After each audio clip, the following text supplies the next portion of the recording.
السلام عليكم. من فضل الله تعالى على عباده أن جعل لهم مواسم للطاعات ليتنافس فيها العباد بالإكثار من العمل الصالح. حديثي في هذه الدقائق عن 10 أيام من 1 إلى 10 ذي الحجة. وخلال هذه المواسم الطيبة ينقسم الناس إلى قسمين: الغافل اللي ما يفرق عنده هذه الأيام مثل سائر الأيام فتمر عليه مرور عابر. وهناك السعيد هو الذي عرف أهمية هذه الأيام وعرف فضلها ومكانتها وميزتها، فهو يغتنم أفضل اغتنام هذه الأيام.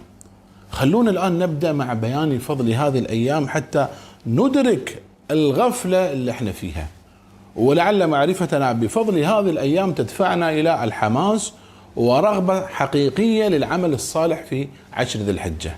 خذ الفضيلة الأولى، أن الله تعالى أقسم بهذه الأيام، أيام 10 ذي الحجة. وإذا أقسم الله تعالى بشيء دل على عظمة ذلك الشيء، لأن الله تعالى عظيم فلا يقسم إلا بالعظيم عنده. قال الله تعالى: والفجر وليال عشر. والليالي العشر هي 10 ذي الحجة، وهذا قول جمهور المفسرين. الأمر الثاني، هذه الأيام أيام 10 ذي الحجة هي الأيام المعلومات التي شرع الله تعالى فيها ذكره، فقال تعالى: ويذكر اسم الله في أيام معلومات على ما رزقهم من بهيمة الأنعام. الأمر الثالث، أن رسول الله صلى الله عليه وآله وسلم شهد لها بأنها أفضل أيام الدنيا. يا الله، حيث قال الحبيب عليه الصلاة والسلام: أفضل أيام الدنيا أيام العشر، يعني 10 ذي الحجة. الفضيلة الرابعة، أن في هذه الأيام العشر يوم عرفة ويوم النحر اللي هو يوم العيد، وكلنا يعلم فضل هذين اليومين، وبالأخص يوم عرفة. يوم عرفة هذا اليوم الذي جعله الله تعالى مغفرة للذنوب، هذا اليوم الذي يعتق الله تعالى فيه العباد من النيران. ولو لم يكن في 10 ذي الحجة إلا يوم عرفة لكفى ذلك فضلا ومنزلة ومكانة.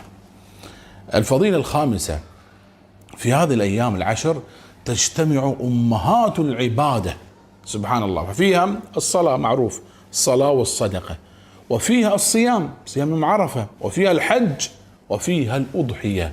ولا تجتمع هذه العبادات معا إلا في هذه الأيام، أيام 10 ذي الحجة. وبما أن هذه الأيام لها هذه الفضيلة العظيمة، فقد حث النبي عليه الصلاة والسلام على العمل الصالح في هذه الأيام، حيث قال: ما من أيام العمل الصالح فيها أحب إلى الله من هذه الأيام، يعني أيام العشر. قالوا: يا رسول الله، ولا الجهاد في سبيل الله؟ قال: ولا الجهاد في سبيل الله إلا رجل خرج بنفسه وماله ثم لم يرجع من ذلك بشيء. هذا في رواية البخاري. أما في رواية الإمام أحمد قال النبي عليه الصلاة والسلام: ما من أيام العمل فيهن أفضل من هذه العشر. وفي رواية أخرى حسنها الشيخ الألباني قال النبي عليه الصلاة والسلام: ما من عمل أزكى عند الله ولا أعظم أجرا من خير يعمله في 10 الأضحى. فعند التأمل لهذه الأحاديث نلاحظ أن النبي عليه الصلاة والسلام وصف العمل الصالح في 10 ذي الحجة ب4 أوصاف عجيب، بأنه الأفضل، وأنه الأعظم، وأنه الأزكى، وأنه الأحب إلى الله. يا الله، إذن ما في عمل صالح يوازي أو يداني أو يساوي العمل الصالح في 10 ذي الحجة إلا المجاهد الذي قدم كل شيء يملكه في سبيل الله. وإحنا يا أحبة إذا عملنا أعمالا صالحة في 10 ذي الحجة، ماذا قدمنا في مقابل المجاهد في سبيل الله الذي قدم كل ما يملكه لله، حتى دمه ونفسه قدمها قربانا لله تعالى؟ احنا شنو نقدم؟ هي مجرد 10 أيام فقط، واللي بنقدمه مجرد سويعات قليلة في طاعة الله عز وجل وإحنا مرتاحين.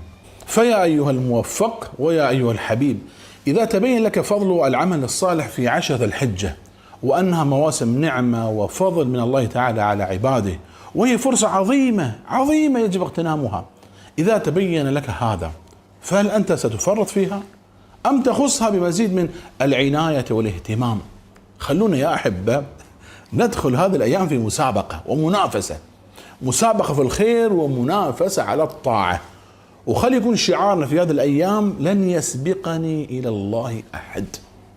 أي والله هكذا كان حال السلف الصالح في مثل هذه المواسم، وكان السلف يعظمون 10 الأخير من رمضان وال10 الأول من ذي الحجة، فلنكن مثلهم.